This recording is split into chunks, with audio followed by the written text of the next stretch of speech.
आपने गलत इंतखाब किया था मेरे लिए फरहाना बाजी।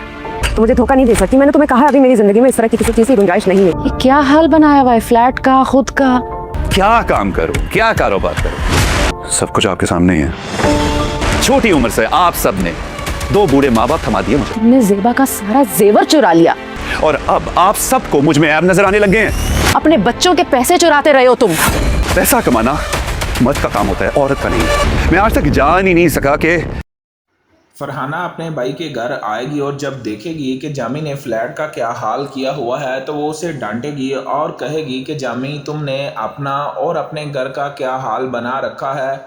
इस बात पर जामी को शदीद गुस्सा आएगा और वो अपनी बहन से कहेगा कि फरहाना बाजी आपने मेरे लिए गलत इंतखाब किया था। जब फरहाना ये बात सुनेगी तो उसे जामी पर शदीद गुस्सा आएगा और वो जामी से कहेगी कि जामी ये सारी गलतियाँ तुम्हारी हैं, तुम्हारी वजह से ही ऐसा हुआ है। तुमने ज़ेबा के पैसे चुराए, इसके बाद ज़ेबा के साथ साथ अपने बच्चों के भी पैसे चुराए, अपनी बेगम के ज़ेवरात चुरा कर भी बेचे।